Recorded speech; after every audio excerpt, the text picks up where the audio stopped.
اشعار سماعت کیجیے گا سلام سے قبل کہ خلد کے در پہ یہ لکھا ہوگا، خلد کے در پہ یہ لکھا ہوگا، ارے ماتمی ہے تو داخلہ ہوگا۔ خلد کے در پہ یہ لکھا ہوگا، ارے ماتمی ہے تو داخلہ ہوگا، اور جس کا بیٹا ہو حسن کا اکبر، مثل سماعت کیجیے گا، جس کا بیٹا ہو حسن کا اکبر، سوچئے وہ حسین کیا ہوگا۔ جس کا بیٹا ہو حسن کا اکبر، سوچئے وہ حسین کیا ہوگا، سوچئے وہ حسین کیا ہوگا۔ شکر کرتا ہوں کہ موت آئی مگر فنا نہ ہوا، موت آئی مگر فنا نہ ہوا، یعنی بندہ حسین کا ہوگا۔ موت آئی مگر فنا نہ ہوا، یعنی بندہ حسین کا ہوگا۔ اور جون ایلیا کے ایک مصرے بھی گرہ لگائیے علی بھائی، یعنی بندہ حسین کا ہوگا، اور ذکر حیدر پہ چپ نہیں رہتے، ذکر حیدر پہ چپ نہیں رہتے، بولیے ورنہ مسئلہ ہوگا۔ ذکر حیدر پہ چپ نہیں رہتے، بولیے ورنہ مسئلہ ہوگا۔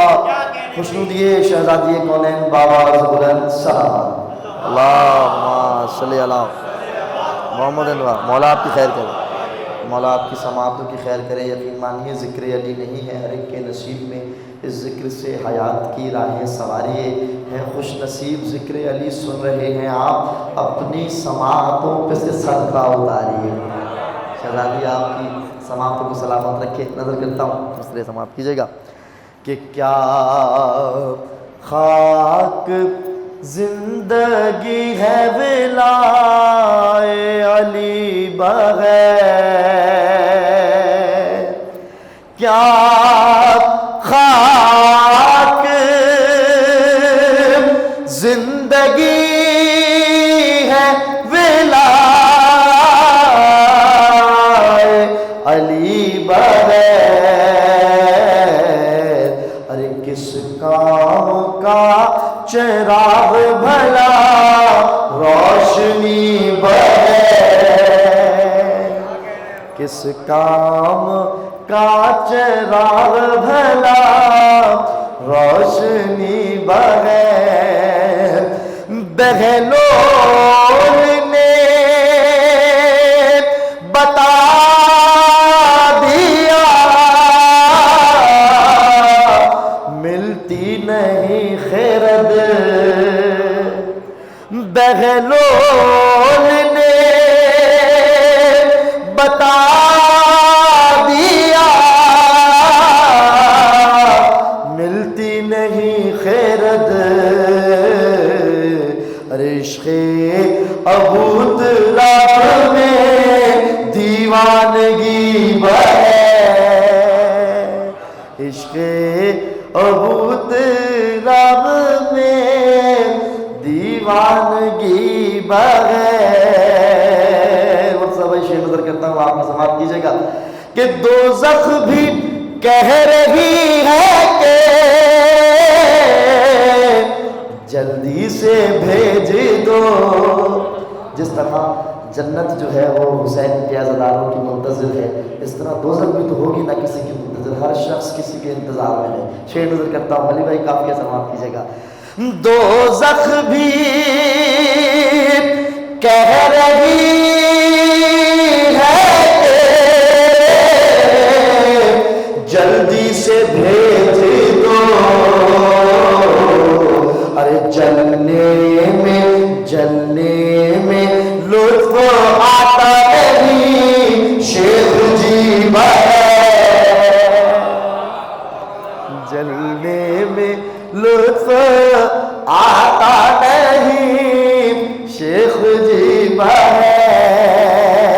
اور دلیل کے ساتھ مصر پیش کر رہا ہوں، سماعت کیجیے گا۔ دوسرے مصر میں دلیل نظر کرتا ہوں کہ جس عشق جلنے میں لطف آتا نہیں شیخ جی بغیر اور کس طرح شیخ جی کی نمازیں ہوئی قبول ارے کس طرح شیخ جی کی نمازیں ہوئی قبول ارے معراج مصطفیٰ نہ ہوئی جب علی بغیر معراج مصطفیٰ نہ ہوئی جب علی بغیر اور قافیہ نظر کرتا ہوں کہ اے فاتح سقیفہ تو اپنا یہ انتخاب اے فاتح سقیفہ تو اپنا یہ انتخاب ارے ہرگز نہ جیت پاتے کبھی دھاندلی بغیر ہرگز نہ جیت پاتے کبھی دھاندلی بغیر اور جس دل میں بوت راب نہیں اس کو کیا کہیں ارے کعبہ بھی بت کدا ہی رہا تھا علی بغیر کعبہ بھی بت کدا ہی رہا تھا علی بغیر اور معراج مومنوں کے لیے یوں بھی ہے نماز شیر نظر کرتا ہوں یہ کیوں کہا گیا ہے کہ نماز جو ہے وہ مومنوں کے لیے معراج ہے شیر نظر کرتا ہوں دوسرے مصرے میں کہ معراج مومنوں کے لیے یوں بھی ہے نماز ارے ہوتی نہیں نماز مکمل علی بغیر ہوتی نہیں نماز مکمل علی بغیر ہوتی نہیں نماز مکمل علی بغیر اور پڑھ پڑھ کے ہم فضائل مولائے کائنات کافی ادا کرتا ہوں آصف بھائی پڑھ پڑھ کے ہم فضائل مولائے کائنات ارے سینے اردو کے چیر رہے ہیں چھری بغیر سینے اردو کے دودھ بھیجے گا محمد والے محمد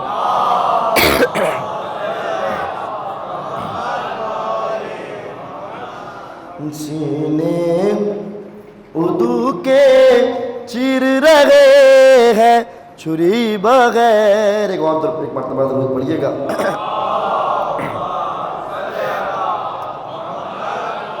سینے اردو کے چیر رہے ہیں چھری بغیر اور شبیر لے کے آئے تھے میدان اس لیے شبیر لے کے آئے تھے میدان اس لیے رہتی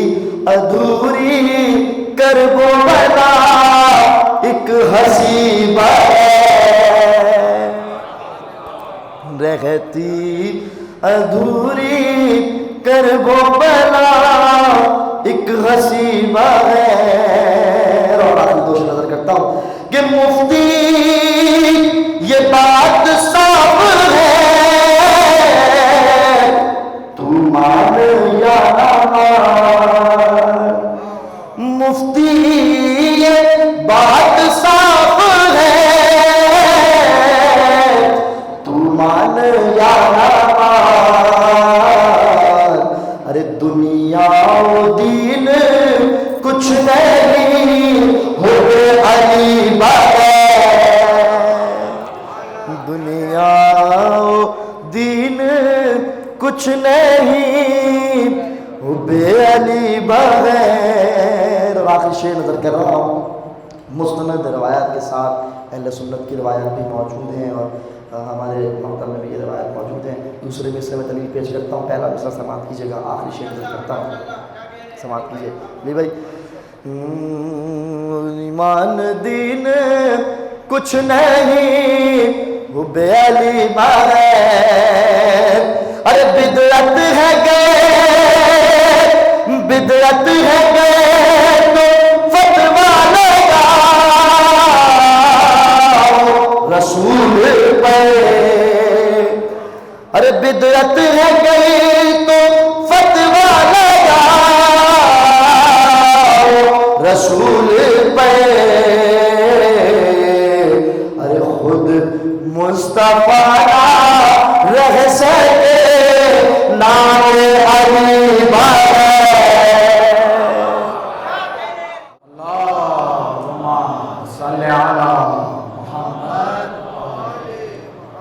جناب آصف عابدی صاحب کے کلام کے چند اشارات کی سماعتوں کی نظر کریں. حد بندگی کا کمال آ گیا ہے, حد بندگی کا کمال آ گیا ہے. سجود علی کا, سجود علی کا خیال آ گیا ہے. حد بندگی کا کمال آ گیا ہے, حد بندگی کا کمال آ گیا ہے. چلو چل کے میسم شعاری نبھائیں, چلو چل کے میسم شعاری نبھائیں. ولائے علی کا سوال آ گیا ہے, ولائے علی کا سوال آ گیا ہے. اور درون لحد دشمنان علی کے, درون لحد دشمنان علی کے عذاب خدا کا وبال آ گیا ہے, عذاب خدا کا وبال آ گیا ہے. اور علی کی سخاوت میں کمبر کا قصہ, علی کی سخاوت میں کمبر کا قصہ, یہ قصہ بطور مثال آ گیا ہے,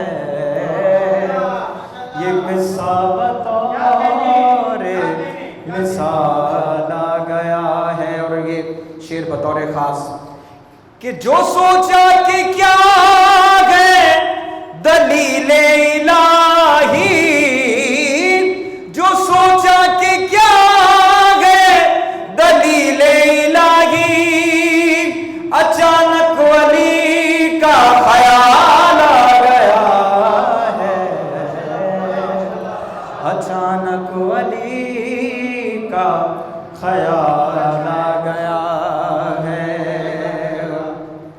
اور یہ مولا حسن کی جو کرامت ہے اس حوالے سے ہے کہ یہ صلح حسن کی عجب ہے کرامت، یہ صلح حسن کی عجب ہے کرامت کہ خامے کو طرز جدال آ گیا ہے، کہ خامے کو طرز جدال آ گیا ہے۔ اور کیا شان ہے میرے مولا اصغر کی، بتاتا ہے اصغر کا آنا یہ رن میں، بتاتا ہے اصغر کا آنا یہ رن میں، ستم تیرا وقت زوال آ گیا ہے، ستم تیرا وقت زوال آ گیا ہے۔ اور شب دعا بھی ہے، یقیناً ہر مومن کی دعا ہے کہ دعا ہے یہ آصف کی آ جاؤ مولا، دعا ہے یہ آصف کی آ جاؤ مولا، زمانے میں قحط الرجال آ گیا ہے، زمانے میں قحط الرجال آ گیا ہے۔ برائے تاجیل ظہور امام زمان بلند ترین صلوات۔ کیا بات ہے، ماشاء اللہ، سلامت رہیے آپ۔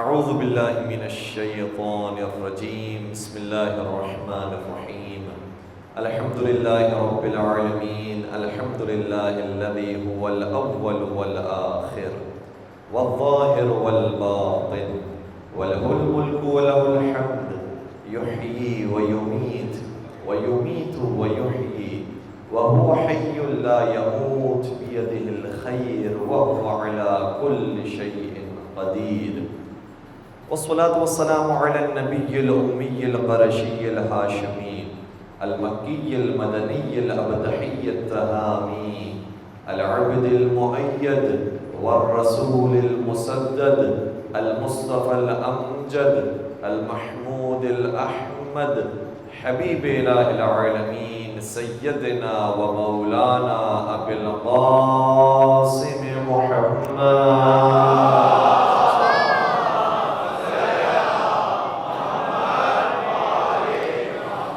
وعلى بيته الطيبين الطاهرين المعصومين المظلومين الذين أذهب الله عنهم الرجس وطهرهم تطهيرا،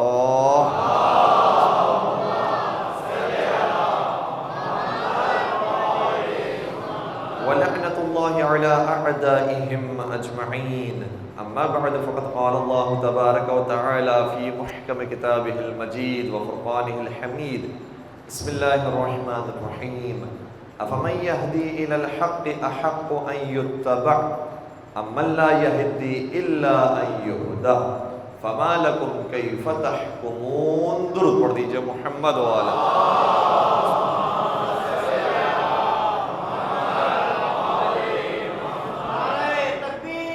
اللہ اکبر، یا رسول اللہ، یا علی، یا علی، اللہم صل علی محمد وآل محمد عجل فرجہ۔ عزیزان گرامی قدر، مولا متقیان کی زندگی فضائل سے بھرپور ہے، اور امام احمد ابن حنبل یہ فرماتے ہیں کہ علی کے فضائل میں اور باقیوں کے فضائل میں فرق ہے۔ فرماتے ہیں کہ ما روی لعلی بن ابی طالب من الفضائل الصحاح ما روی لعلی بن ابی طالب۔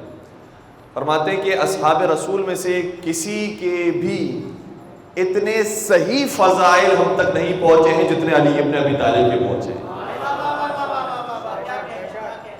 یعنی دوسروں کے فضائل کتابوں میں لکھ تو دیے گئے ہیں، لیکن وہ حقیقت میں صحیح فضائل نہیں ہیں۔ کچھ باتیں ایسی ہوتی ہیں جب ٹیلی ویژن پر ہوتے ہیں تو آن ایئر بیان کی جاتی ہے، کچھ باتیں آف ایئر ہوتی ہیں۔ تو اتفاق کی بات ایسی ہے کہ حالیہ دنوں کے اندر آف ایئر جب ہماری علماء کرام سے گفتگو ہو رہی تھی، حالانکہ ہم نے خود اس بات کو نہیں چھیڑا تھا، انہوں نے خود بیان کیا کہ جتنا حصہ حدیث کا یہ موجود ہے کہ انا مدینۃ العلم وعلی بابھا، یہ حصہ تو ٹھیک ہے اور صحیح ہے، اس کے علاوہ جتنا حصہ ہے وہ ہمارے نزدیک بھی قابل قبول نہیں ہے۔ ہم نے کہا اگر یہی بات آپ آن ایئر بیان کر دیں گے تو سارے جھگڑے ہی ختم ہو جائیں گے۔ تو کچھ باتیں ہماری ایسے ایسے آف ایئر ہونے لگی ہیں، انشاءاللہ پروردگار توفیق دے گا کہ وہ باتیں ایسے ایسے اب آن ایئر بھی بیان ہوں گی۔ آج فتح مکہ کا دن تھا، آج 20 رمضان مبارک کی تاریخ تھی، تو آج بھی کچھ ایسی باتیں کھلی ہیں کہ جو اس سے پہلے زمانوں پر نہیں آتی تھی، اور باقاعدہ کچھ باتیں آن ایئر بھی بیان ہوئی ہیں، جس میں سے ایک آیت وہ ہے کہ جس کا ہم نے بھی حوالہ دیا تھا، سورہ حدید کی آیت نمبر 10 ہے۔ یہ اگر حوالہ لکھنا چاہیں تو لکھ لیجئے، حدید سورہ نمبر 57 آیت نمبر 10۔ ارشاد یہ ہوتا ہے کہ لا یستوی منکم من انفق من قبل الفتح وقاتل اولئک اعظم درجۃ من الذین انفقوا من بعد وقاتلوا۔ خدا قرآن میں کہہ رہا ہے کہ وہ لوگ جنہوں نے فتح مکہ سے پہلے انفاق دیا ہے اور جہاد کیا ہے، ان لوگوں کی برابری وہ نہیں کر سکتے جو فتح مکہ کے بعد مسلمان ہوئے اور انہوں نے انفاق کیا۔ یہ قرآن کی آیت ہے، یہ ہمارے آپ کا خیال نہیں ہے، کوئی نظریہ نہیں ہے کہ ہم بنا لیں اپنی مرضی سے کہ فتح مکہ کے پہلے کے مسلمان اور ہوتے ہیں، فتح مکہ کے بعد کے مسلمان اور ہوتے ہیں۔ نہیں، قرآن کی آیت ہے کہ فتح مکہ سے پہلے جنہوں نے انفاق کیا اور جہاد کیا ہے ان کا کیا کہنا، انہوں نے بے لوث ہو کر قربانیاں دی ہیں، اور وہ جو تلوار کے زور کے اوپر پھر کلمہ پڑھنے والے ہیں اور پھر انفاق کرنے والے ہیں اور جہاد کرنے والے ہیں، ان کا مقام ایسا نہیں ہو سکتا۔ پھر آگے قرآن کہتا ہے وَكُلًّا وَعَدَ اللَّهُ الْحُسْنَى۔ اچھا، اس کے اوپر تھوڑی سی گفتگو ہے، اس حصے کے اوپر ہمارے بھائیوں کا کہنا یہ ہے کہ قرآن نے کہا وَكُلًّا، اور سبھی کو ہم نے حسنہ دے دیا اور حسنہ دے دیا اور جنت دے دی، اور سبھی کو ہم نے برابر سے جنت عطا کر دی۔ وَكُلًّا وَعَدَ اللَّهُ الْحُسْنَى، ہمارا وعدہ سبھی کے لیے ہے کہ سبھی کو ہم نے حسنہ اور جنت دے دی۔ ہم نے کہا سبھی کو ضرور دی ہے، لیکن پہلے یہ بیان کر کے دی ہے کہ جس درجے کی جنت فتح مکہ سے پہلے کے مسلمانوں کے لیے، اس درجے کی جنت فتح مکہ کے بعد والے کے لیے۔ اور پروردگار کے قانون بھی نہیں ہے کہ اگر سب کا نام لے لیا تو اس کا مطلب یہ کہ بعد میں جا کر کوئی مرتد ہو گیا ہے تو اس کو بھی جنت ہے۔ کہا نہیں، ایسا تو ہو نہیں سکتا کہ جب پروردگار کہتے ہیں کہ سبھی کے لیے ہے، تو فتح مکہ کے بعد بھی اگر کوئی ہوا ہو تو وہ بھی اس کے اندر شامل ہے۔ تو ہم پھر ان سے کہیں گے کہ ٹھیک ہے، اگر سبھی کے لیے ہے اور سبھی پھر جنتی ہیں، سبھی رضی اللہ ہے، تو پھر بعد وفات رسول پہلے نے آ کر ان اصحاب کے خلاف جہاد کیوں کیا اور وہ زکات نہیں دیتے تھے؟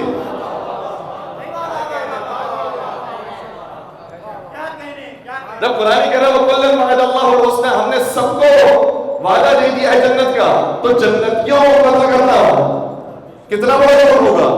آپ مسلمان جس کے بارے میں جنت اور جہنم کا فیصلہ نہیں ہوا اس کو قتل کرنا جائز نہیں ہے، تو وہ جس کو جنت کی وعید دی جا چکی ہے، جس کو وعدہ دیا جا چکا ہے جنت کا، کیا اس کو قتل کرنے کی اجازت ہوگی؟ تو پہلے نے تو کیا ہے، دوسرے نے مقابلہ کیا ہے، تیسرے نے بھی کیا ہے۔ جب تینوں جنگ کرتے ہیں اور تینوں جنگ کرنے کے باوجود وہ مرتد کہلاتے ہیں، تو چوتھے کے خلاف جو آنے والے ہیں وہ مسلمان کیسے کہلا سکتے ہیں؟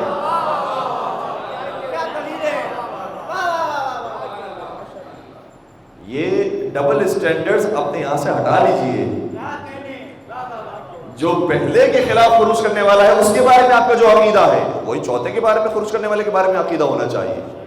اگر آپ سب کو جنتی مانتے ہیں تو پھر ہم بھی سب کو جنتی مانتے ہیں۔ تو بتائیے کہ پہلے نے پھر جہاد کیوں کیا، دوسرے نے جہاد کیوں کیا، تیسرے نے جہاد کیوں کیا؟ تو ڈبل اسٹینڈرڈ یہاں پر نہیں چلے گا۔ تو قرآن نے کچھ چیزوں کے اندر کمپیئر کیا ہے۔ اب جب ہم مولا متقیان کے فضائل بیان کر رہے ہوتے ہیں تو ایک مسئلہ یہ آتا ہے کہ جب ہم مولا کے فضائل بیان کرتے ہیں اور کہتے ہیں کہ یہ فضیلت علی کو ملی ہے دوسروں کو نہیں ملی، تو کہتے ہیں کہ علی کو دوسروں سے کمپیئر نہ کریں، ہر ایک اپنے خاص مقام ہے، ہر گل کی ایک خاص خوشبو ہوتی ہے، تو اس لیے کسی کو کسی سے مقایسہ نہیں کریں، بھائی ہر ایک کے اپنے اپنے فضائل ہیں۔ اب آئیے قرآن کی طرف۔ قرآن خود کہہ رہا ہے کہ ہم اپنے قرآن کے اندر مقایسہ کر کے بتا رہے ہیں، سب برابر نہیں ہو سکتے۔ فتح مکہ سے پہلے والوں کی برابری فتح مکہ کے بعد والے نہیں کر سکتے.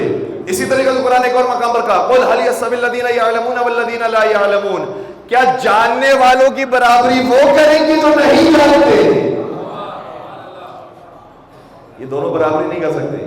قرآن نے ایک اور مقام پر کہا جو سورہ دعائے کمیل کے اندر بھی ہم آیت پڑھتے ہیں افمن کان مؤمنا کمن کان فاسقا لا یستوون, کیا مومن کی برابری کوئی فاسق کر سکتا ہے؟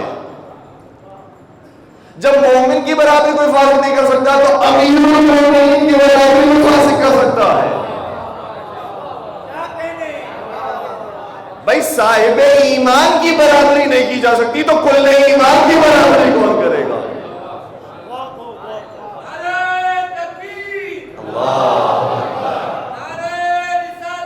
یا رسول اللہ یا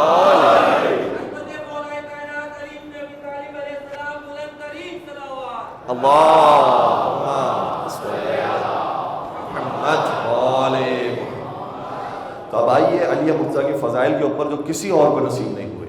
علی کی ولادت ہی وہاں ہوئی جہاں نبیوں میں سے کسی کی ولادت نہیں ہوئی, بعد میں آنے والے ولیوں میں سے کسی کی ولادت نہیں ہوگی. علی وہ گوہر ہے کہ جن کا صدف کعبہ بنا ہے. اور یہ صرف ہماری کتابوں میں نہیں ہے, بات یہ ہے کہ چونکہ کسی اور کو ملی نہیں ہے فضیلت اس لیے حضر نہیں ہو پاتی, ورنہ یہ آپ کے بزرگان نے اپنی کتاب میں لکھی ہے. میں ایک حوالہ دے رہا ہوں جو بہت مضبوط حوالہ ہے.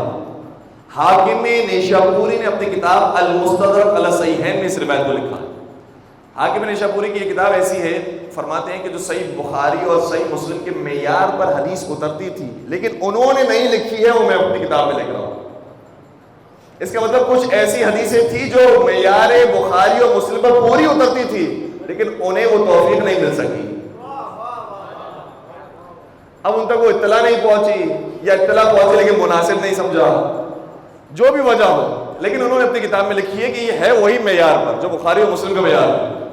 اس پائے کا عالم میں لکھتا ہے خانہ کعبہ میں مولا کی ولادت کے بارے میں کہ لقد تواترت الاخبار بان فاطمہ بنت اسد ولدت علی بن ابی طالب فی جوف الکعبہ.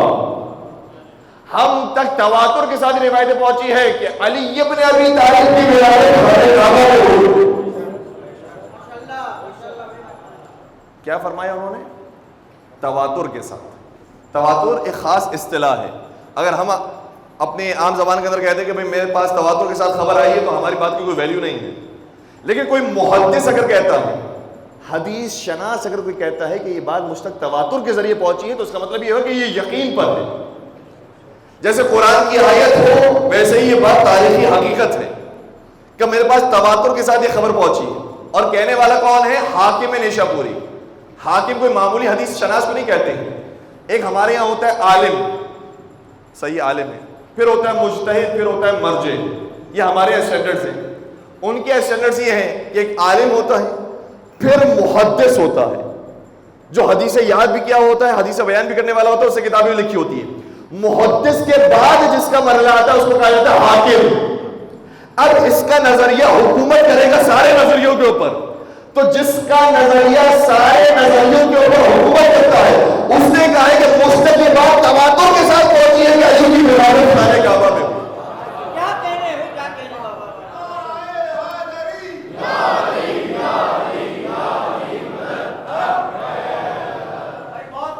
اس کے اندر کوئی دو رائے نہیں ہے کہ علی ابن ابی طالب کی ولادت خانہ کعبہ میں. اور ابھی ہم نے جب زیارت کی, اور انشاءاللہ پروردگار سبھی کو حج اور عمرے کی زیارت نصیب فرمائے, تو آج بھی وہ نشان موجود ہے جہاں سے دیوار کعبہ شک ہوئی تھی. کسی نے کیا خوبصورت بات کی, لیکن کہ عجب سی ایک کہانی ہے یہ منکر اور کعبہ کی. منکر کون؟ جو کعبے کا انکار کرتا ہے کہ کعبے میں علی کی ولادت نہیں ہوئی. کہ ایک کہانی ہے, گفتگو ہے کعبے کی اور منکر کی. عجب سی ایک کہانی ہے یہ منکر اور کعبہ کی, ادھر سے شک نہیں جاتا ادھر سے شک نہیں جاتا.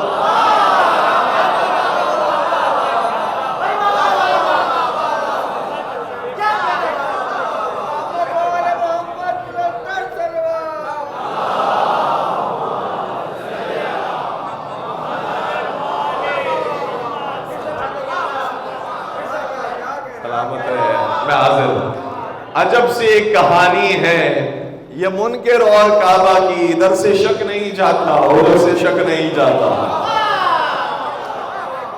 اور مزے کی بات یہ ہے کہ ہمیں اپنا پہلا امام بھی کعبے سے ملا ہے، آخری امام بھی کعبے سے تشریف لائے گئے، جس سے کعبے کو تھام لیا اور باہر سے کعبہ تک بھی پہنچ گیا۔ اور یہ فضیلت وہ ہے کہ تو علی ابن ابی طالب کو نصیب ہوئی ہے۔ کسی شاعر نے ایک اور مسئلے کا جواب دے دیا کہ نبیوں کو یہ فضیلت نہیں ملی، نبیوں کی اولاد کو یہ فضیلت نہیں ملی جو فضیلت ابو طالب کے بیٹے کو ملی ہے۔ کہتا ہے کہ معصوم دعاؤں کا اثر بھیج دیا ہے، عمران کا ایک لفظ جگر بھیج دیا ہے، سر سجدے میں رکھ کر تو کبھی پوچھ خدا سے کعبے میں کافر کا پسر بھیج دیا ہے۔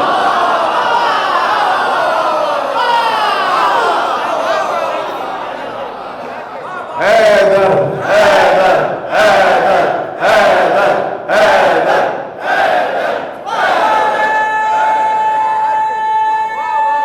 کیا بات۔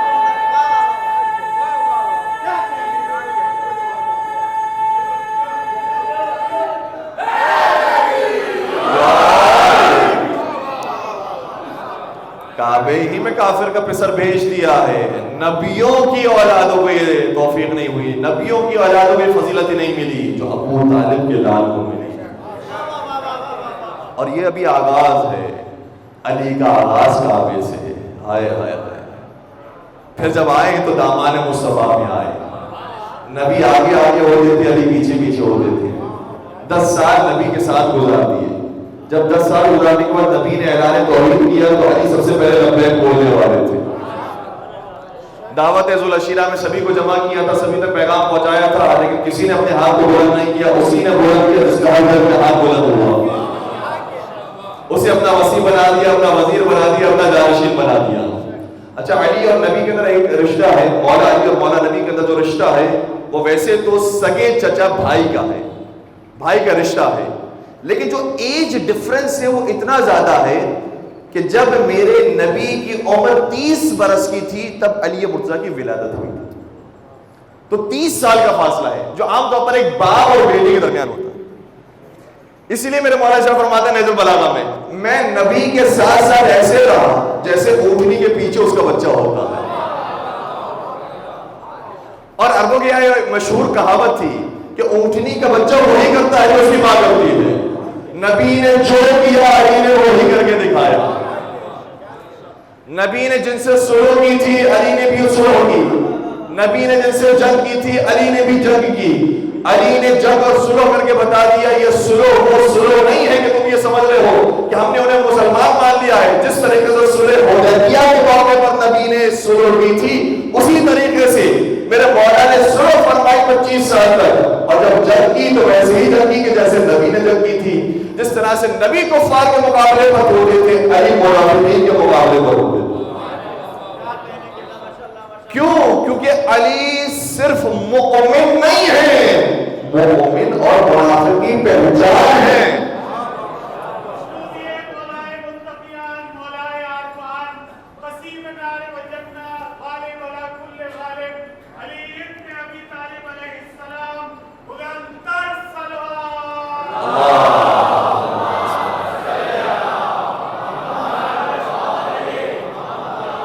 جناب عباس کی خدمت میں ایک شخص آیا اور سوال کیا، مجھے یہ بتاؤ، جناب عباس پیغمبر کے چچا ہوتے، کہ مجھے یہ بتاؤ کہ پیغمبر کو اپنے بیٹوں میں سب سے زیادہ محبت کس سے تھی؟ تو پیغمبر کے بیٹے تھے، جناب قاسم تھے جس کی وجہ سے پیغمبر کی کنیت ہوئی ابو القاسم، قاسم نام کے بیٹے تھے، عبداللہ نام کے بیٹے تھے، ابراہیم نام کے بیٹے تے، لیکن جناب عباس نے جواب دیا کہ پیغمبر کو اپنے بیٹوں میں سب سے زیادہ محبت علی ابن ابی طالب سے تھی۔ کہ علی تو بیٹے ہوتے ہی نہیں ہیں، کہ ٹھیک ہے علی بیٹے نہیں ہوتے ہیں، لیکن علی جیسا بیٹا تمہیں دنیا میں نہیں ملے گا۔ دنیا میں کوئی بیٹا اپنے باپ کا اتنا فرما بردار نہیں ہو سکتا جتنا علی اپنے نبی کے فرما بردار، اور کوئی باپ اپنی اولاد کے لیے اتنا شفیق اور مہربان نہیں ہو سکتا جتنا نبی اپنے علی کے لیے شفیق اور مہربان، بلکہ روایت کے جملے سے بڑھ کر ہے ایک مرتبہ علی مرتضیٰ تشریف لائے، نبی نے چہرہ علی کی طرف دیکھا اور مسکرائے، اور ایسے کھل کر مسکرائے کہ باقی اصحاب نے کہا کہ یا رسول اللہ، جب علی آتے ہیں تو آپ کے چہرے پر ہنسی کی عالم کچھ اور ہوتا ہے، آپ کی خوشی کی کیفیت کچھ اور ہوتی ہے۔ اس وقت میرے نبی نے شاہ فرمایا جتنا میں علی سے محبت کرتا ہوں، یاد رکھو میرا خدا مجھ سے زیادہ علی سے محبت۔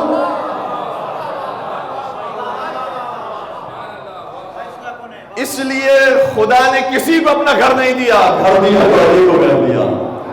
نبی نے کسی کو اپنی بیٹی نہیں دی، اگر بھی علی مرتضیٰ کو بیٹی دی۔ کیا جوڑ تھا علی اور نبی، سبحان اللہ۔ اور پھر میرے نبی نے شیب ابی طالب میں عرصہ گزارا، جناب ابو طالب محافظ نبی بنے رہے۔ حضرت ابو طالب چلے گئے تو ان کے بیٹے علی بن ابی طالب محافظ نبی بنے رہے۔ پھر جب ہجرت کا وقت آیا تو کسی کو اپنے بستر پر نہیں سلایا، اسی کو سلایا جس کے بارے میں یقین تھا کہ یہ گھبرانے والا نہیں ہے، یہ رونے والا نہیں ہے، یہ پریشان ہونے والا نہیں ہے۔ جو رونے والے تھے ان کو اپنے ساتھ لیا، جو سونے والے تھے ان کو اپنے بستر پر چھوڑا۔ کسی نے کیا خوب کہا کہ یہ نام محبت کو ڈبویا نہیں کرتے، وہ جان کا خطرہ کو رونا نہیں کرتے، اور بے ذکر خدا رات کبھی کھویا نہیں کرتے، اور بستر نہ ہو احمد کو سویا نہیں کرتے۔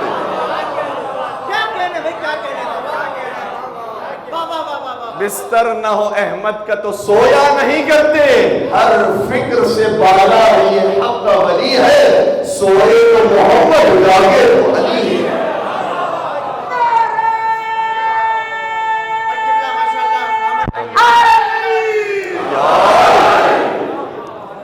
تو شب ہجرت بھی سلامت رہے، حوصلہ کیجئے، نعرہ لگا دیں ماشاءاللہ۔ یہ تربیت گاہ بھی ہے بچوں کے لیے، یہیں سے آ کے علی کی محبت سیکھتے ہیں، پھر بڑے ہو کر علی کی محبت پر جیتے ہیں، اور پروردگار سارے نوجوانوں کو علی کی محبت پر ثابت قدم فرمائے۔ تو شب ہجرت کے وقت بھی حضرت علی کو اپنے بستر پر سلایا۔ پھر جب وہاں پہنچ گئے تو انتظار کرتے رہے، جب علی آئیں گے تو مدینہ میں داخل ہوں گے۔ جب مدینہ میں داخل ہو گئے تو پھر جنگ مسلط کر دی گئی۔ پیغمبر نے جنگ نہیں کی ہے، کافروں نے جنگ میں پہل کی تھی۔ جب جنگ وہاں سے ہوتی تھی تو جواب علی دیتے تھے، ہر جنگ میں علی مرتضیٰ نے آگے بڑھ بڑھ کے جواب دیا۔ جنگ بدر میں سب سے بہترین جواب علی بن ابی طالب نے دیا۔ جنگ عہد میں سب چلے گئے، علی بن ابی طالب کھڑے رہے۔ جنگ خیبر میں علم بہت سے کو دیا گیا، لیکن علم کوئی سنبھال نہیں سکا، جس نے سنبھالا اس کا نام حیدر کرار پڑا۔ خندق کے موقع پر حملہ کر دیا پیغمبر کے خیمے میں، کوئی جواب دینے والا نہیں تھا، جواب دیا تو علی بن ابی طالب نے دیا۔ مباہلہ کا میدان آیا، کسی کو اپنا نفس بنا کر نہیں چلے، چادر تطہیر آئی، کسی کو اس چادر میں جگہ نہیں دی، اور جب جاتے جاتے دنیا سے چلے گئے تو غسل و کفن کی ذمہ داری بھی علی مرتضیٰ ہی کے سپرد۔ قربان ہو جائیں اصلی۔ اور آج چونکہ 20 رمضان مبارک کی تاریخ فتح مکہ کا واقعہ پیش آیا ہے، جس کی طرف میں نے اشارہ کیا، تو 2 جملے فتح مکہ کے حوالے سے پیش کروں گا کہ مولا متقیان نے فتح مکہ کے اندر کیا کردار ادا کیا۔ فتح مکہ میں علم کس کو دیا گیا؟ پہلے سعد ابن عبادہ انصاری کو دیا گیا۔ انہوں نے ایک نعرہ بلند کیا، الیوم یوم الملحمہ، کیونکہ مدینہ کے رہنے والے تھے، انہیں بڑا غصہ آیا۔ اب ہم مکہ میں جائیں گے تو ان مسلمانوں کے خون کا انتقام لیں گے کہ جنہوں نے مسلمانوں کو تکلیف پہنچائی تھی۔ اب کافروں کی ہم بھوٹیاں نوچ لیں گے، گوشت اتار لیں گے۔ نکلا ہے لفظ ملحمہ لحم سے، لحم کا مطلب ہوتا ہے گوشت۔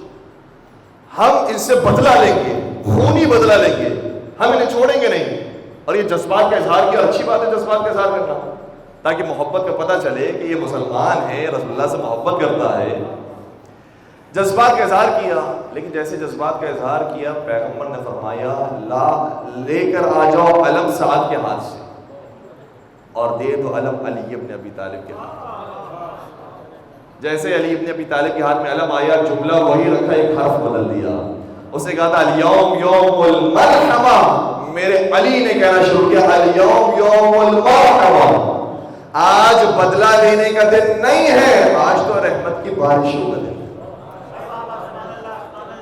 گویا میرے علی نے اس جملے سے بتا دیا، جس طریقے سے نبی رحمت للعالمین بن کر آئے تھے، نبی کا وسیع بھی رحمت للعالمین بن کر آئے۔ علی کی صرف شجاعت کے اوپر واہ واہ نہ کرو، علی کی رحمت پر بھی واہ واہ کرو۔ علی مرتضیٰ کا اخلاق بھی وہی تھا جو نبی مرتضیٰ کا، نبی مصطفیٰ کا اخلاق تھا۔ اور پھر جب میرے مولا کو علم دے دیا، پہنچے خانہ کعبہ کے پاس۔ اب خانہ کعبہ کے چاروں طرف بت پڑے ہوئے ہیں، بتوں کو گرانا ہے۔ خانہ کعبہ کے اندر بھی بت تھے، خانہ کعبہ کے باہر بھی بت تھے۔ ایک حبل سب سے بڑا بت تھا، اس کے طرف بہت سارے بت تھے، نائلہ اور مختلف طرح کے مختلف ناموں کے بت موجود تھے۔ سب کو گرانے کا وقت آیا۔ جب گرانے کا وقت آیا تو کسی کا انتخاب نہیں کیا، صرف علی کا انتخاب کیا۔ وجہ کیا ہے؟ کوئی بھی بت گرا سکتا ہے۔ آج کے مسلمان کی تڑپ یہ ہے کہ مجھے حکم ملے میں بت گرا دوں، کیوں کسی اور کا انتخاب نہیں کیا؟ اس لیے علی کا انتخاب کیا کیونکہ باقیوں کے سر بتوں کے سامنے جھک چکے تھے۔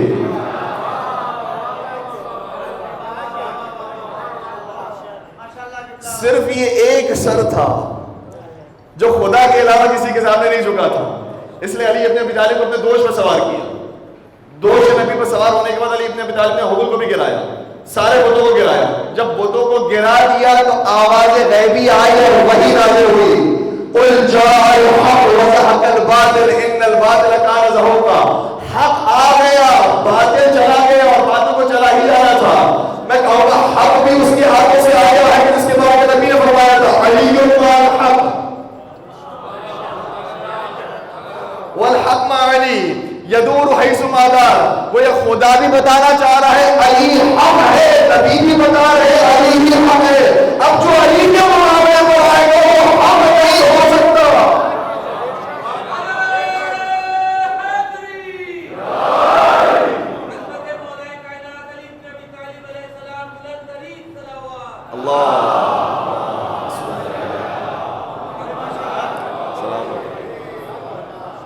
اس طریقے سے میرے مولا نے بتوں سے صاف کیا ہے اپنے جائے پیدائش کو۔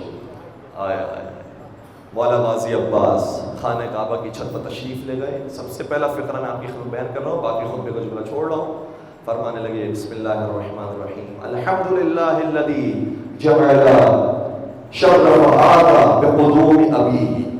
فرمانے لگے حمد اس پروردگار کی جس نے میرے بابا کے قدموں سے کعبے کو شرف بخشا۔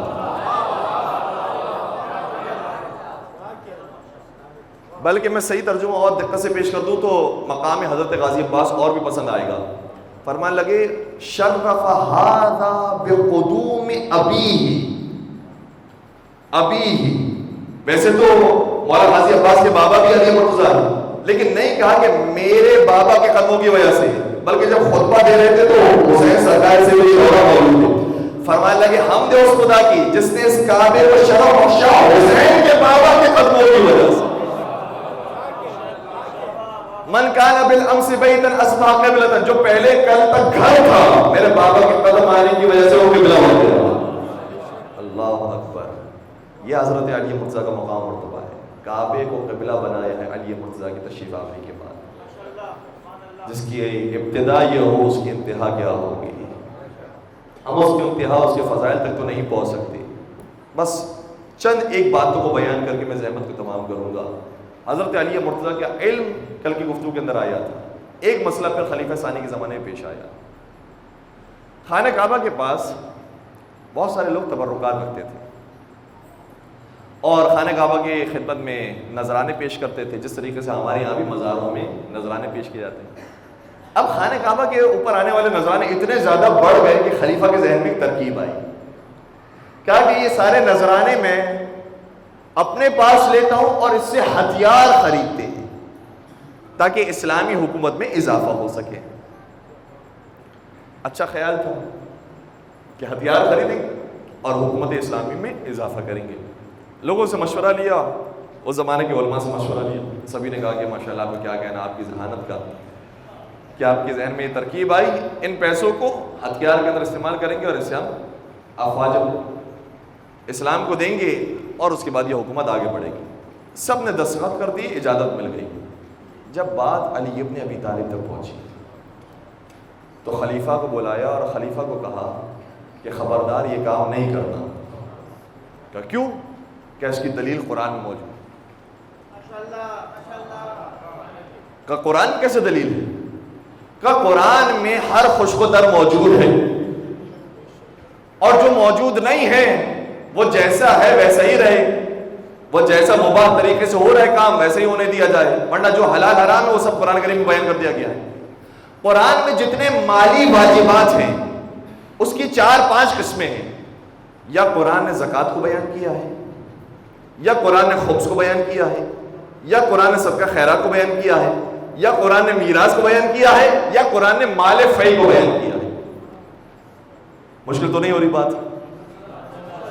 مال فی وہ ہوتا ہے کہ جنگ کیے بغیر ہی کفار اتنے ڈر جائیں کہ کچھ زمینیں کچھ چیزیں ویسے ہی حاکم وقت کے سپرد کر دیں، اور انہی زمینوں میں سے فدق کی زمین بھی تھی۔ تو آپ سے بہتر تو مال فی کو کوئی سمجھ نہیں سکتا، باغ فدق بھی مال فی میں سے تھا۔ تو یہ کہا کہ یہ ساری قسمیں ہیں جو قرآن کی طرف بیان ہو گئی۔ اب میرے مولا نے فرمایا اے خلیفہ، پروردگار کو نہ نسیان ہوتا ہے نہ ہمارے نبی کو ہجران ہوتا ہے۔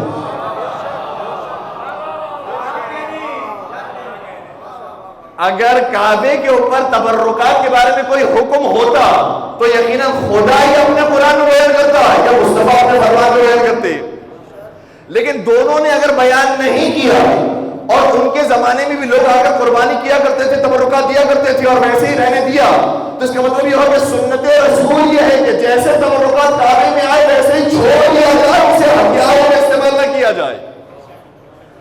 اس موقع پر بھی خلیفہ کی زبان سے نکلا لولا علی لہلک عمر، اگر علی نہ ہوتے تو آج میں ہلاک ہو جاتا۔ میں نے کہا واقعا ہمارا بھی یہی کہنا ہے، اگر علی نہ ہوتے تو ہم بھی ہلاک ہو جاتے۔ جو ان کے بزرگوں کا نظریہ ہے وہی ہمارا نظریہ ہے، بس انہوں نے لولا علی سے کہا ہے، ہم نے مولا علی سے کہا ہے۔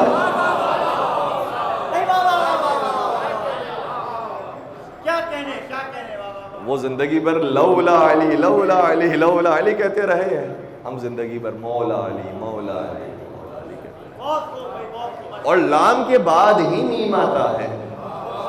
وہ لام تو رک گئے، ہم میم تک آ گئے، ٹھیک ہے، وہ رک گئے ہم آگے بڑھ گئے، اور سین کے بعد ہی شین آتا ہے، وہ سین تک ہے ہم شین تک پہنچ گئے ہیں۔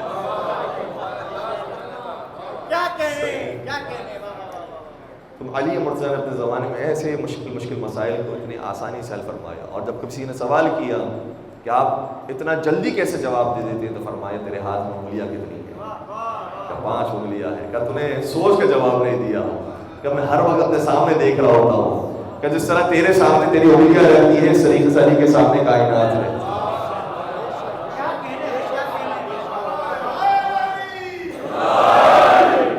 اس لیے سوچنے کی ضرورت پیش نہیں آتی۔ میرے مولا کا یہ فقرہ بھی ہے جو نہج البلاغہ کے اندر موجود ہے، جو ہمارے خصوصاً نوجوانوں کو سننا چاہیے۔ بس اوقات ہم خود بھی اس بات کے قائل ہو جاتے ہیں کہ ہم مولا کی شان میں خدا نخواستہ غلو کر رہے ہیں، غلو کر دیا غلو کر دیا غلو کر دیا۔ یہ دشمن تو کہا کرتے تھے، اب کبھی کبھار اپنے ذہنوں کے اندر بھی یہ سوالات پیدا ہونا شروع ہو گئے۔ نہج البلاغہ کا جملہ یہ ہے، اتنی مستند کتاب۔ میرے مولا شاہ فرماتے ہیں واللہ لو شئت ان اخبر كل رجل بمخرجه ومولده وجميع شانه لفعلت، خدا کی قسم اگر میں چاہوں تو تم میں سے ہر ایک کے بارے میں بتا سکتا ہوں کہ تم کہاں سے آئے ہو، کہاں جانے والے ہو، اور کیا کیا کچھ کرنے والے ہو، میں بتا سکتا ہوں۔ ولیکن لیکن میں بتاؤں گا نہیں۔ کیوں نہیں بتائیں گے؟ یہ وجہ بھی خوبصورت ہے، بڑی سننے کے قابل ہے۔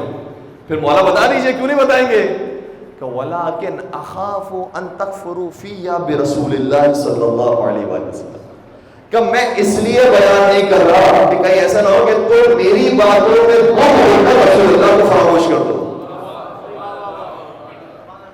تو علی مرتضیٰ کو نبی کی عزت کا خیال ہے، نبی مکرم کی حیثیت کا خیال ہے، کئی لوگ علی میں گم ہو کر رسول اللہ کو فراموش نہ کر دے۔ اب مجھے ایک جملہ بھائیوں سے بھی کہنے دیجئے، جب میں نے دوسری طرف کے لوگوں سے کہا تو اس طرف کے لوگوں کو بھی کہنے دیجئے کہ جب علی مرتضیٰ کو رسول بننا پسند نہیں ہے تو کیا علی کو خدا بننا پسند ہوگا؟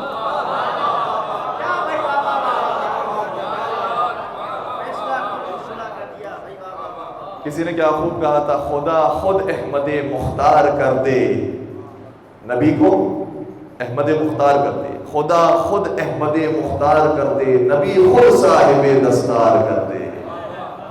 نبی خود صاحب دستار کر دے، خلافت کے لیے بھلا وہ کیا لڑے، خدا بننے سے وہ انکار کرتا۔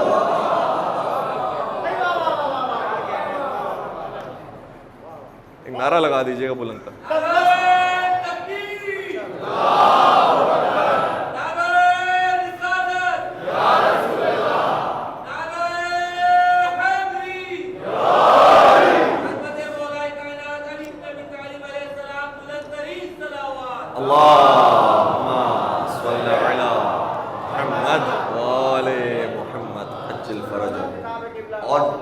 ڈسائسو آیت بیان کر کے میں زحمت کو تمام کر رہا ہوں۔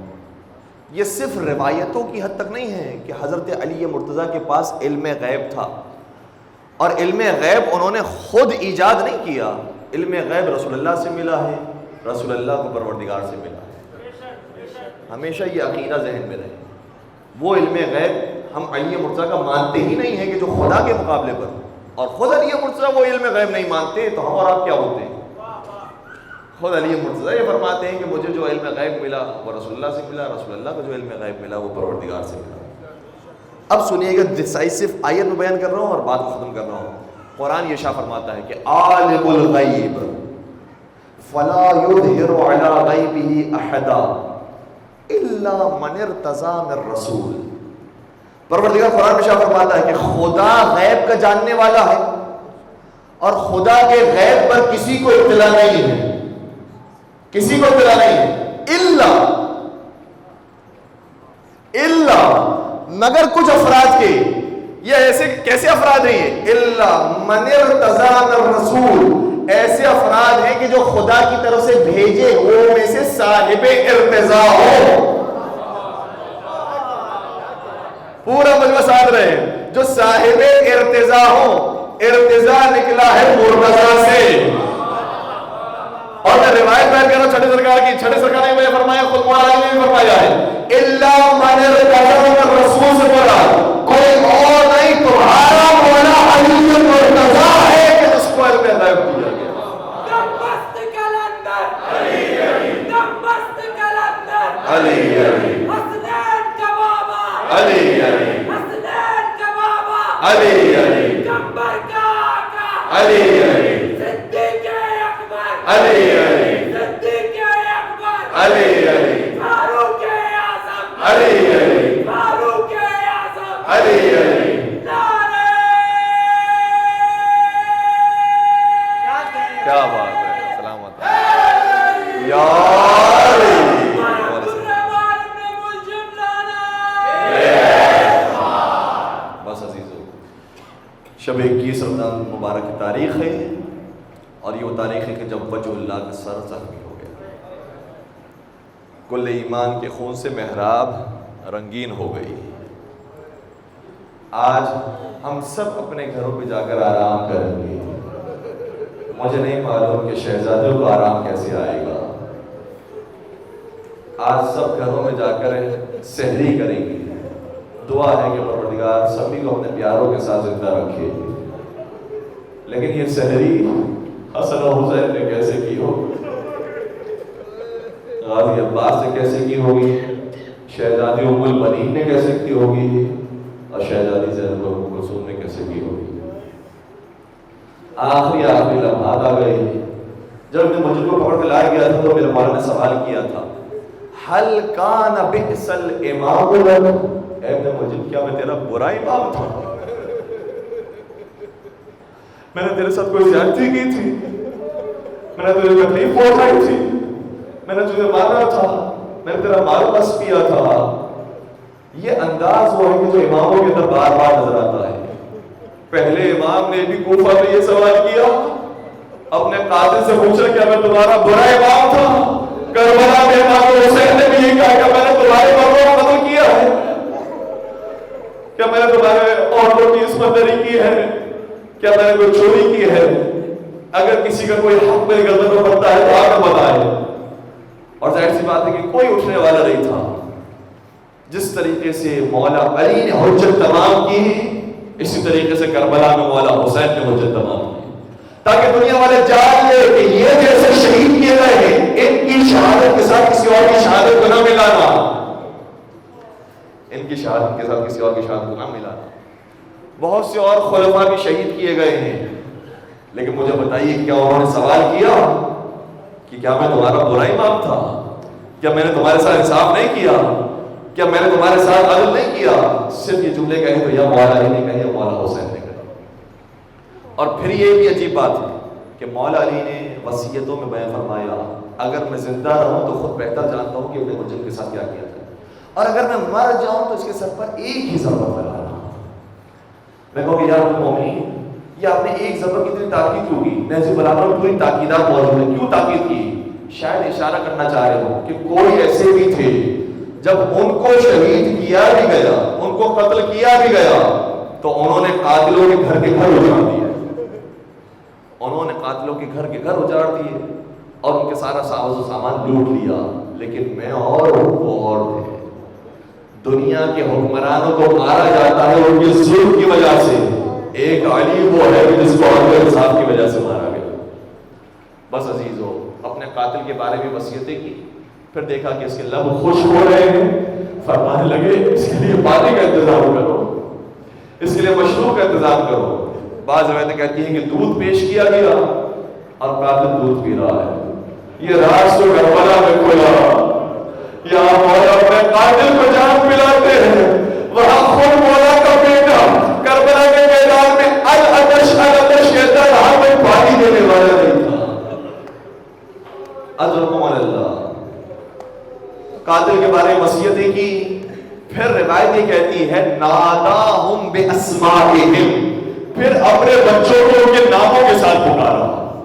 آئے آئے آئے یہ جملہ کتنا تکلیف دیتا ہے. کیسے پکارے گا؟ ہوگا بیٹی سے بیٹیوں میں بچوں، بیٹا حسین، بیٹا حسین.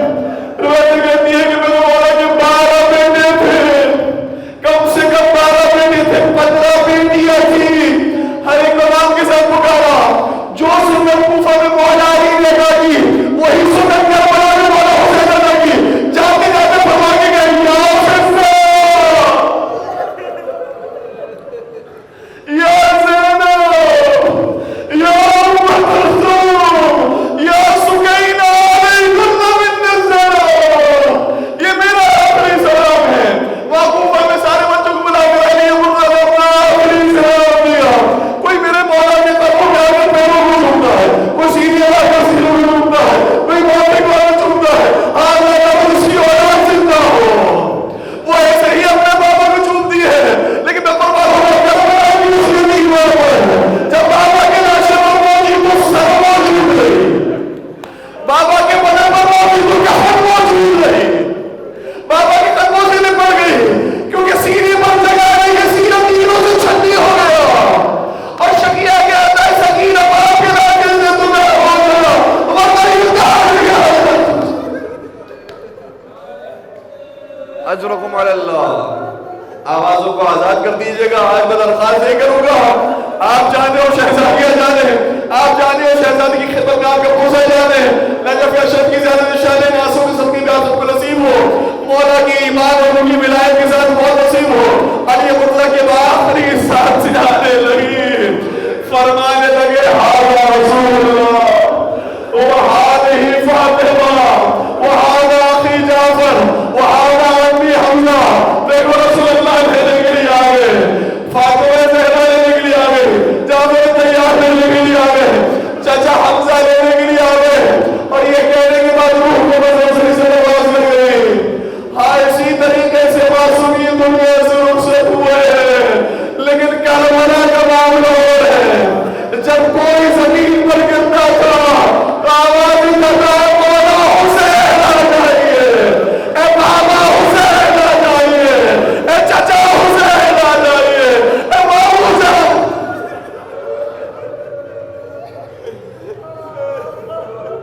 اللہ کو غسل کفن دیا گیا. امام حسن امام حسین نے غسل کفن دیا. جنازہ تیار ہو گیا. جنازے کو اٹھایا گیا. روایت کہتی ہے کہ آگے آگے سے جبرائیل اور میکائیل نے جنازہ اٹھایا، پیچھے پیچھے سے امام حسن امام حسین نے جنازہ اٹھایا. تاریخ میں ایسا جنازہ کسی کا نہیں اٹھا جو شان کے ساتھ امیر کائنات کے جنازہ اٹھا. میں کہوں گا شان تو ہے لیکن غربت کتنی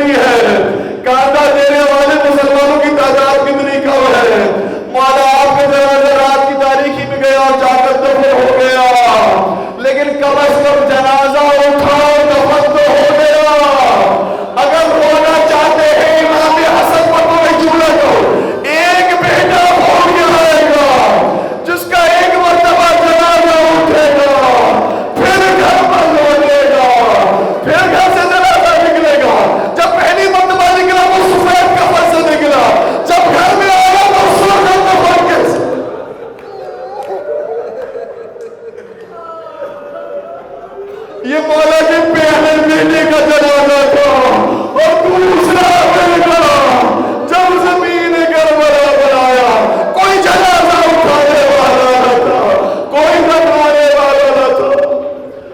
ازادار عالم آوازوں کا آزاد رکھیے گا، خدا کی آوازوں میں رحمت نازل فرمائے۔ مولا کا جنازہ اٹھا، نجف اشرف کی طرف گیا۔ اس وقت تک لوگوں کو نجف اشرف کے بارے میں اطلاع نہیں تھی۔ ہمارے پاس روایات موجود ہیں 100 سال تک مولا کی قبر کو مخفی رکھا گیا۔ سوال یہ پیدا ہوتا ہے کیوں مخفی رکھا گیا؟ کہ علی کے دشمن بہت ہے، علی کے دشمن بہت ہیں۔ اگر قبر علی کا پتہ چل گیا یہ نبش کشائی کریں گے، یہ قبر کشائی کریں گے، علی مرزا کی شان میں گستاخی کریں گے، اس لیے پسند نہیں کرتے علی کی قبروں کو مخفی رکھا جائے۔ میں کہوں گا یا امیر المومنین، آپ کو پڑھنے کے بعد بھی سکون نہ ملا، لیکن صرف 100 سال تک آپ کی قبر کو مخفی رکھا گیا، کیونکہ آپ کے دشمن 100 سال کے اندر پھر فاصلے کیا کرو گے؟ مجھے نہیں معلوم زہرا کتنی مظلوم ہے، 1400 سال گزر گئے، آج تک بنت رسول کی قبر کا پتہ نہ چل سکا۔ آج جنت البقیع میں دفن ہے، روضہ رسول کے پاس دفن ہے۔ مولا جیسے دشمنان علی کو واصل جہنم کیا، ویسے دشمنان زہرا کو بھی واصل جہنم کروا۔ زمانے کے وہاں کی ظہور میں تاخیر فرما تاکہ وہ آگے اپنی جدہ کی قبر میں نشان ہوتا ہے۔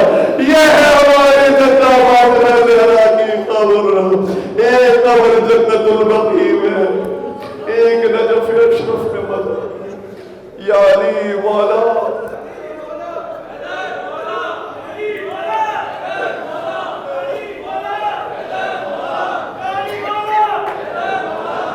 علی مولا، علی مولا، یہ جنازہ علی کا، یہ جنازہ ہے علی کا، شاہ خیبر پیر کا، یہ جنازہ ہے علی کا، یہ جنازہ ہے علی کا، شاہ خیبر مسیح میں ہاتھ مارتے ہیں نام مولا، یہ جنازہ ادب ادب یا اللہ قریب آ جائیں، یہ جنازہ ہے علی کا، شاہ خیبر جزاک اللہ مولا سلامت رکھیں، قریب آ جائیں، ہمیں مولا ایک قدر جنازہ علی کا، یہ جنازہ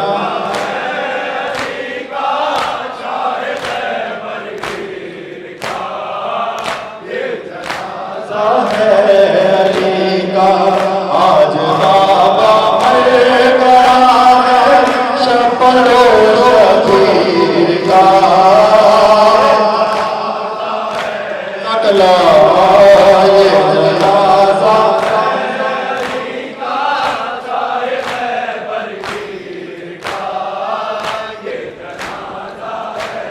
علی کا، آج بابا مر گیا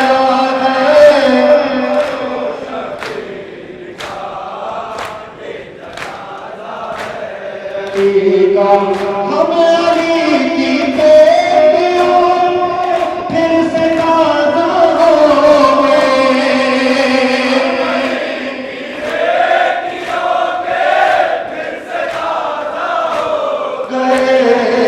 پھر سے تازہ ہو گئے، ہم ابھی بھولی کا بھی مادر دلگیر کا،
کا